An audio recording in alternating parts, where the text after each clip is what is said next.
internet work, what is web browser, learn about HTTP, URLs and DNS, what are APIs, learn about get, post and all, and time मिला तो practice on Postman, और time नहीं मिलता तो वो तुम लोग की एज एन असाइनमेंट रहने वाली है आफ्टर द सेशन। तो सबसे पहले मेरे को ये बताओ, इसमें से कौन सी तुम लोग को नाम सुने हो या फिर थोड़ा गेट टू मतलब हो रखे हो आइडिया है, जो भी रैंडमली सब लोग बताने लग जाओ कि हमने ये सुन रखा है, एपीआई सुना है, ठीक है। क्या होती है एपीआई की full form? Application program interface, ठीक है। और वेब ब्राउजर पता है तुम लोग को? पर कभी सोचा ये चीजें काम कैसे करती है? बहुत नहीं ना, आज अपन देखेंगे कि वेब ब्राउजर कैसे काम करते हैं, क्या होता है इनमें। Browser banana, HTTPS, URLs and DNS, हाथ ऊपर करना, ये तीनों नाम जिसके सुन रखे हैं। DNS की डोमेन नेम सिस्टम, फिर उसके बाद गेट, पोस्ट एंड ऑल, और आखिरी में करके। तो एकदम अपन कह रहे हो काफी सारे लोग ऐसे होंगे जिनको नहीं पता है। ये सेशन एकदम मैं नीचे से चालू करने वाले, क्योंकि बैकएंड का अगर तुम लोग को पता है ये एक सिंगल सेशन है, सीरीज है, सीरीज है। तो आज का जो सेशन है आगे भी होगा, हम लोग कैरी फॉरवर्ड करेंगे, 4 से 5 सेशन में पूरा बैकएंड करवाएंगे। इंटरनेट क्या होता है? इंटरनेट एक लाइक कनेक्शन ऑफ थिंग्स है यार। अभी अपने पास कॉलेज में लैन आता है, कैसे आ रहा है, मतलब नेट कैसे यूज कर पा रहे कॉलेज में? लैन के मतलब लैन की वजह से। अच्छा, तो कॉलेज के पास कोई तार आया है क्या बाहर से? और जब वो नेट नहीं आता तो एक मैसेज आता था हमेशा, कौन सा? डाउन। ठीक है। नेटवर्क होता क्या है? बहुत बेसिक चीज है, a group of connected computers जो एक दूसरे से बात कर पाते हैं। तुम लोगों ने भी देखे ये सब कंप्यूटर्स वगैरह। अगर मैं 4 पीसी रख दिया इस कमरे में, क्या चारों एक दूसरे से बात कर सकते हैं? 4 पीसीज है, can they talk to each other? नहीं। कब वो बात कर सकते हैं एक दूसरे से? बताओ। कनेक्टिविटी कैसे करोगे उसको? वायर या वायरलेस, या तो राउटर चाहिए या फिर वायर कौन सी वाली? LAN cable. दो चीज मिनिमम, मतलब कुछ तो चाहिए, इधर इट इज वायरलेस और वायर्ड, पर उनको जोड़ना पड़ेगा किसी एक सोर्स से। और जब ये कनेक्शन आ जाता है तो उस टर्म क्या कहते हैं अपन? नेटवर्क। क्या कहते हैं? नेटवर्क। ठीक है। हाँ, तो अपने पास है ना, देखो यहाँ पे मान लो 2 कंट्रीज है, इधर नॉर्थ अमेरिका है, इधर यूरोप है या फिर इंडिया है। ये सब क्या वायरलेसली कनेक्टेड है सैटेलाइट के थ्रू? नहीं। ये सब एक मिसकंसेप्शन लगता है लोगों को कि नेटवर्क सैटेलाइट के थ्रू होता है, पर आज भी हम उस मतलब लेवल पे नहीं पहुंच पाए कि इतनी अच्छी ट्रांसमिशन रेट दे सके सैटेलाइट से वायरलेस कम्युनिकेशन पे। तो हम लोग कैसे कनेक्ट कर रखे हैं? बहुत मोटी मोटी ओशन केबल्स होती है। क्या होती है? Ocean cable. किस टाइप से? यहाँ पे अपनी एक कंट्री है, इधर सेकंड है, और थ्रू द ओशन अपनी कौन सी जाती है? ये जो ऑप्टिकल फाइबर केबल, कौन सी केबल्स होती है? ये पढ़ा है ना, ऑप्टिकल फाइबर केबल बनाने के लिए क्या चाहिए रहता है? Glass layers. ये कुछ होता था भाई, एक फिजिक्स का टर्म होता था, total internal reflection. Total internal reflection.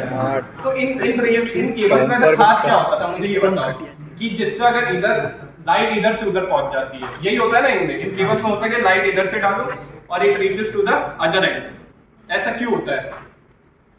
ठीक है, अंदर रिफ्लेक्ट होती है, और सबसे ज्यादा तेज स्पीड किसकी होती है? लाइट की।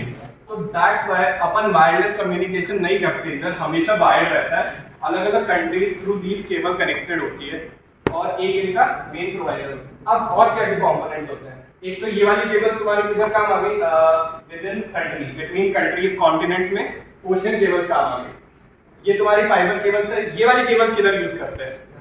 रूम पे। सब अपने रूम पे यूज कर रहे हो? Yes sir. ठीक है, ये कॉमन है। और ये लास्ट वाली चीज, ये तो राउटर। और भी कंपोनेंट्स होते हैं, स्विचेस होते हैं, काफी हब्स होते हैं। इधर 4 चीज पढ़ेंगे, 4। ये सबसे पहले तुम्हारी होगी ऑप्टिकल फाइबर केबल, ये LAN cables, third one is router. 3 चीजें, इनसे अपना ऑलमोस्ट नेटवर्किंग अपन पढ़ लेंगे। हर चीज को कम्युनिकेट करने के लिए क्या चाहिए? इन तीनों में से एक चीज होना मस्ट है, वरना कम्युनिकेट कर सकते हैं क्या? अगर इन तीनों में से तुम कुछ भी नहीं रख सकते वर्ल्ड में, तो क्या कम्युनिकेशन पॉसिबल है? नहीं, क्योंकि चीजों को कनेक्ट करने के लिए कुछ ना कुछ चाहिए। क्लाइंट क्या होता है तुम्हारा? जो एक्चुअली एक फ्रंट एंड पे जो किसी एप्लीकेशन को यूज करता है, जो यूजर है। कौन है क्लाइंट? यूजर। अच्छा, ये जैसा अपना सेटअप है, यहाँ पे ये क्लाइंट है और ये सर्वर है। पहले मैं एक क्वेश्चन पूछ रहा हूँ, क्लाइंट और सर्वर में फिजिकली क्या फर्क होता है? मान लो ये वाला डेस्कटॉप ये क्लाइंट होगा या सर्वर होगा? क्लाइंट। अगर मुझे इसको सर्वर बनाना होगा तो क्या करूंगा मैं? डेटा होस्ट कराएंगे। अच्छा और बताओ यार, आसान, इतना कॉम्प्लिकेटेड तो मुझे समझ ही नहीं आया। फायर स्टोरेज कोई आसान तरीके से बता सकता सारे है? यूजर्स को कनेक्ट करेंगे। नहीं, इसका बहुत आसान सा तरीका है। इस क्लाइंट को सर्वर बनाने में मैं सारी चीजें हटा दूंगा, माउस, कंप्यूटर, कीबोर्ड, और केवल इसको सीपीयू पर रख के इसके अंदर कुछ चला दूंगा बस। सर्वर क्या है? यही एक सीपीयू है सर्वर की। बस जब अपन यूज नहीं कर रहे, जब उसमें कुछ होस्टेड है, कुछ चीज चल रही है, वो एक सर्वर है। क्या है वो एक सर्वर है। सर्वर और क्लाइंट एक ही चीज है। सर्वर में जब अपन इस सीपीयू में बाकी सारी चीजें कनेक्ट कर देते हैं, माउस हो गया, कीबोर्ड हो गया, स्क्रीन हो गया, कि अपन यूज कर पाए, तो वो क्या बन जाता है?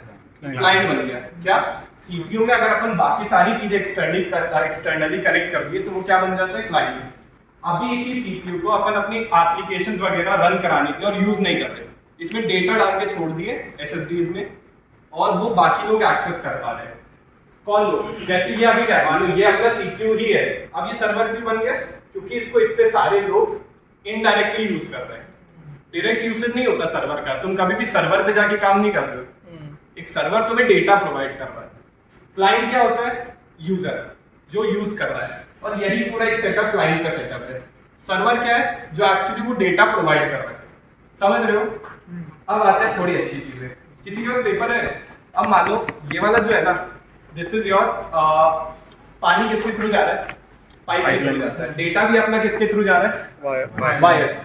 हर वायर की क्या होती है? कैपेसिटी होती है। तुम लोग देखोगे कई लैन केबल्स की स्पीड कितनी होती है? 100 Mbps, और कई लैन केबल्स की स्पीड कितनी होती है? 1 Gbps। 1 Gbps। मतलब ये सब किस पे डिपेंड कर रहा है? लैन केबल पे। ऐसे ही पाइप होते हैं, कई पाइप अगर बड़े होते हैं तो उनमें ज्यादा पानी जा सकता है, और कई पाइप अगर छोटे होते हैं तो उनमें पानी कम जाएगा। अभी ये मेरा मैसेज है, ये मेरी लैन केबल है, या फिर जिससे वायर डेटा ट्रांसफर होता है। अभी मान लो ये अगर इतना बड़ा है, क्या ये डेटा इसके थ्रू जा सकता है? नहीं जा सकता है क्या? मैं क्या करता हूँ, इसी डेटा को अभी पीसेस कर देते हैं थोड़े से। ये अभी अपने पास सेम लैन केबल है, क्या ये डेटा अभी जा सकता है? जा पा रहा है। फर्क क्या हुआ? हमने डेटा को तोड़ दिया, हमने डेटा को क्या करा? ब्रेक डाउन कर दिया। और इस डेटा को छोटे हिस्से में तोड़ने वाली चीज को क्या बोलते हैं? पैकेट। एक बहुत बड़ा डेटा था, उसको छोटे छोटे पार्ट्स में तोड़ देना, क्या बोलते हैं उसको? पैकेट्स। इन छोटे पार्ट्स को क्या बोलते हैं अपन? पैकेट्स बोलते हैं। अब एक बात बताओ, ये जरूरत ही क्यों पड़ी? अपन एक बार में क्यों नहीं डेटा सेंड करे सारा? मान लो तुम कोई गेम डाउनलोड करते ही 46 GB का गेम था, और बाय चांस भाई कभी कभी तो ऐसा भी होता है कि गलती से लाइट चल जाती, कभी तो रिज्यूम हो जाता है। और बहुत बार मेरे साथ हुआ है जब रिज्यूम भी नहीं हुआ है। भाई दुख होता है नहीं होता जब वो 39 GB पे या 45 पे आके रुका था? होता है। अब मान लो वो डेटा एक पूरा बल्क में गया था, कि एक बार में 46 गया। अगर कहीं पे भी वो फेल हो गया, क्या कहीं पे भी वो फेल हो गया, तो तुम्हें वापस पूरा का पूरा कितना सेंड करना पड़ेगा? 46। पर अब मान लो केस क्या है, अपने पास पैकेट के 3 हिस्से हैं, ये मैसेज था, इसके 3 हिस्से हैं, ठीक है? इनमें से एक पैकेट गायब हो गया, क्या मुझे 2 वापस सेंड करने हैं? नहीं, मैं क्या करूंगा? सेम एक इस पैकेट को वापस सेंड करके मेरा पूरा डेटा बना सकता हूं। बनेगा या नहीं बनेगा? इसलिए अपन को क्या जरूरत पड़ती है? पैकेट्स की। डेटा को छोटे हिस्से में तोड़ना, वो क्या होता है? पैकेट होता है, बस और कुछ नहीं है। अच्छा ये बताओ, इधर हिंदी के अलावा किसको आता है? हिंदी और इंग्लिश के अलावा किसको कोई लैंग्वेज आती है? कौन सी लैंग्वेज? कुछ बढ़िया लाइन इससे पूछता और उसको रिप्लाई करना है। ठीक है, अभी ये वाला एक एग्जांपल देखना।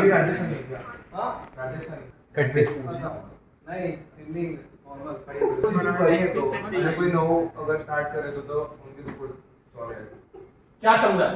सुना इनमें से एक क्लाइंट एक सर्वर है। कौन क्लाइंट लग रहा है तुम्हें? वेदांत क्लाइंट। और वो था सर्वर। क्या ये दोनों कम्युनिकेट कर पा रहे? नहीं। कम्युनिकेट नहीं कर पाते तो अपन क्या करते हैं? प्रोटोकॉल नाम की चीज होती है। मतलब मैं ये बोल रहा हूँ, क्या ये डिफरेंट टाइप, जब एक नेटवर्क क्लाइंट से सर्वर पे डेटा जा रहा है तो अलग अलग फॉर्म में होता है। सबसे पहले तुम लोग उसको अपने इसमें लिखते हो, VS कोड पे लिखते हो, कुछ भी प्रोग्राम बनाया। अच्छा C++ वाले बताओ कि कंपाइल होके वो C में रहता है या फिर कोई उसकी फाइल बनती है? फाइल बनती है। कंपाइल होके बनती है। क्या उसको समझ सकते हो तुम लोग? अच्छा, अब मानो तुमने कोई एक्शन दिया तो उसमें फिर से वो लैंग्वेज जो तरीका था ना उसका जाने का वो फिर से चेंज हो गया, वो दूसरे फॉर्मेट में चला गया। अब यही दिक्कत है कि भाई क्लाइंट किसी और लैंग्वेज में बोला, सर्वर को वो लैंग्वेज आती नहीं है, तो अपना काम कभी हो सकता है? ठीक है। अब इसको मानो ये सर्वर था, ये क्लाइंट था, इसको कुछ डेटा चाहिए था सर्वर से, सर्वर समझ ही नहीं पाया, तो क्या कुछ हो सकता है आगे? नहीं। वहां पे एक मीडियोकर आ जाते हैं प्रोटोकॉल्स। क्या आ जाते हैं? प्रोटोकॉल्स। ये एक सेट ऑफ रूल्स है, स्टैंडर्डाइज्ड रूल्स, जो बताते हैं कि किसको किस लैंग्वेज में, मतलब एक्चुअली पहले अपन डेफिनेशन देखते हैं। Protocol is a standardised way of doing certain actions and formatting data. अब मानो इसको हिंदी आती है, इसको भी हिंदी आती है, प्रोटोकॉल क्या बोलेगा भाई कि तू भी हिंदी बोल, ये भी हिंदी बोले, और अगर ऐसा नहीं हो रहा है, ये इसकी लैंग्वेज अलग है, इसकी लैंग्वेज अलग है, तो प्रोटोकॉल डेटा को चेंज करेगा। क्या करेगा? कि दूसरा रीडेबल फॉर्म में, दूसरा जो साइड में है ना, जो भी अपने सामने पर्सन वो समझ पाए, ये जो कम्युनिकेशन है ना उसको स्टैंडर्डाइज कर देना। क्या करते हैं लोग? अभी तुमने एग्जांपल देखा, अगर प्रोटोकॉल नहीं हुए तो क्लाइंट सर्वर कभी बात कर पाएंगे नहीं। प्रोटोकॉल क्या कर रहे हैं, ये जो इनका कम्युनिकेशन होता है ना उसको एक स्टैंडर्डाइज और फॉर्मेटेड वे में कर देते हैं कि भाई फिक्स कर देगी कि एप्लीकेशन डेटा देगा तो वो इस फॉर्म में आएगा, जब डेटा तुम्हारा थ्रू लैन जा रहा है वो इस फॉर्मेट में रहेगा, जब डेटा तुम्हारा कहीं और पहुंचेगा वो इस फॉर्मेट में रहेगा, आईपी एड्रेस इस फॉर्मेट में, मैक एड्रेस इस फॉर्मेट में, हर चीज को वो स्पेसिफाई कर दिया जिससे एक रूल्स बन जाए, कोई भी ऐसे पागल होके कुछ भी नहीं बोलते। ठीक है, ये वाली बात अभी क्लियर हुई या नहीं? प्रोटोकॉल समझ आया या नहीं आया? ये तीन अलग अलग पैकेट है। अब ये तीनों पैकेट देख रहे कि ये रास्ता बंद है, मैं इधर से जाता हूँ, मैं इधर से जाता हूँ। ये भी एक फायदा था, अगर ये एक ही पैकेट रहता तो सबको एक ही लाइन से जाना पड़ता और वो रास्ता क्या हो गया? ब्लॉक हो गया और टाइम भी ज्यादा लगेगा। क्योंकि मान लो तुम्हारे पास 3 जने, अगर एक जना जा रहा है उस रास्ते से तो दूसरा जा सकता है नहीं, क्योंकि मैंने ब्लॉक कर दिया रास्ता। अब यहाँ पे देख रहे हो पैकेट्स क्या कर रहे हैं, ये देख रहे हैं कि भाई अब यहाँ पे आके दोनों साथ में चले गए, और शुरुआत में जब निकले थे तो तीनों बोले कि ये वाला पाथ बिजी है, एक इधर से चल जाओ, एक इधर से चल जाओ, एक इधर से चल जाओ। ये पैकेट्स के फायदे होते हैं। क्या क्या पैकेट्स के फायदे होते हैं? तो सबसे पहली लैन कैपेसिटी, अगर तुम्हारी बैंडविड्थ है, कैपेसिटी को एक स्पेसिफिक टर्म क्या होता है? बैंडविड्थ। सुन रखा है क्या टर्म? बैंडविड्थ होती है कि कितनी है, स्पीड कितनी है, 100 Mbps, 1 Gbps, 200 Mbps, 300। तुम लोगों के घर पे तो यही है। अब तुम लोग समझ गए क्या क्या फायदे? तो अपना सबसे पहला था कि पैकेट स्मॉलर चंक्स में तोड़ देता है, इससे क्या स्पीड भी इंक्रीज हो गई तुम्हारी ट्रांसमिशन की, और अगर ट्रांसमिशन कभी खत्म हुआ तो तुम लोग रेज्यूम कर सकते हो, तुम्हें वापस सारे पैकेट्स नहीं पहुंचाने पड़ेंगे। 3 पॉइंट्स याद रखना। प्रोटोकॉल, अभी प्रोटोकॉल आई गेस एक बार डेफिनेशन से जाते हैं जो एकदम स्टैंडर्डाइज्ड डेफिनेशन है, फिर तुम लोग रिलेट करने का ट्राई करना क्या ये समझ आया या नहीं आया। Network protocols are set of rules for exchanging information. क्या बोला अपन ने? सबको फिक्स कर दिया कि भाई तुझे डेटा इससे इसको भेजना है तो डेटा का ये फॉर्मेट होना चाहिए, ये स्टैंडर्ड होना चाहिए। अगर डेटा उस फॉर्मेट में नहीं है तो सेंड नहीं कर सकता।